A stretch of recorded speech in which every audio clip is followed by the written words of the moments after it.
I'm Teresa. I'm David. We're retired and road tripping. When we say that we don't have a plan, we really don't have a plan. We left Lone Rock. We went up to Mount Carmel Junction, getting ready for Zion National Park. That's going to be tomorrow. So that left us with the afternoon. We were going to go back to Kanab and do some sightseeing. And then Dave looked on his map and he was like, hey, there's a national monument close to here, Pipe Spring. So that's where we're at. Dave's going to show you where we're at exactly on this map. There's Lake Powell, Page. That's where we just left. Knob. We went up toward that junction. We're camped right there about where the 8 is. So we drove down here to Fredonia, around the edge of the Kanab Indian Reservation. Pipe Springs National Monument is found in first settlers founded in the 1700s, late 1700s. But the Mormons end up settling here. Okay, well, we're going to go in, get our stamps, get some info. We think that there's some buildings out back in a spring we can hike to.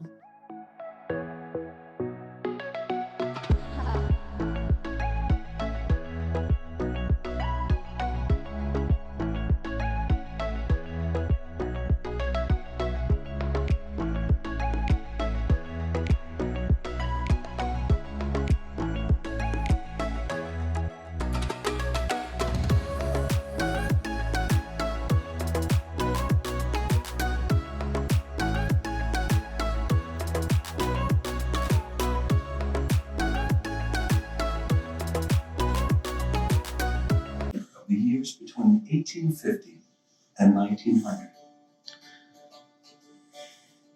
People of the Kaibat band of Paiute Indians, members of the Church of Jesus Christ of Latter-day Saints, known as Mormons, and the United States government encountered one another in this place. For many Americans, Indians were both uncivilized and in the way of westward expansion. Indians should look like. Because if he was going to take true pictures of the Paiutes, he would have been taking pictures of naked people. Maybe just wearing a small breechcloth out of some animal hide, women wearing skirts made out of bark that were just halfway in it. The federal government named a new territorial governor, but Mormon settlers continued to accept Brigham Young as both prophet and governmental leader. Brigham Young continued to send settlers out to the frontier. He sent James Whitmore and his wife to settle at St. George. Whitmore took title to the land at Pipe Spring. The new ranch was at the center of a growing conflict between the Navajos and settlers. On the Arizona Strip, Navajos raided Mormon settlers' livestock. They were desperate after being driven from their homeland by the United States Army. Search party. Edwin D. Woolley, later ranch manager at Pipe Spring, didn't join the killing. He wrote, "I never was so ashamed in all my life. The whole thing was so unnecessary." Brigham Young and his successors named the managers of this tithing ranch. Pipe Spring was typical of the system of church-owned enterprises in the Mormon system of settlement and economic development. Perhaps it would be possible for different spiritual understandings to coexist, but such different uses of land could not be reconciled. Polygamy, but for a time, the practice continued. Pipe Spring's isolation made it a useful refuge for plural wives as federal marshals arrested polygamists. One of the things that was hardest for the polygamous women was to be taken into court and have to testify that you were a second wife or a third wife. And so they were afraid of this. Living harmoniously together between the Mormon settlers and the Native American Paiute Indian tribe began to be tense as water regulation in the Pipe Spring under the Mormons' rule began to stress tensions. And in 1864, the Navajo Indians began raiding Mormon livestock across the Arizona Strip. In 1868, Mormon militiamen built a small stone cabin at Pipe Spring as a stronghold against the Navajo raids, and they built a house fort called Winsor Castle. The way it was, yeah, authentic. Good word, Dave. So in the summertime, they actually have animals here. So I don't know if you saw in the movie, but they did away with, the Paiutes were hunting the deer, and then the Mormons brought the longhorn cow, and then they started keeping the water to themselves. So the deer went away, and the Paiutes' food went away. Well, speaking of longhorns, they have some here. They got some chickens over there, too.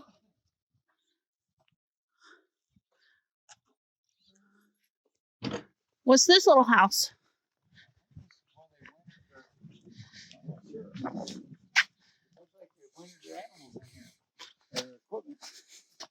We'll go in and find out.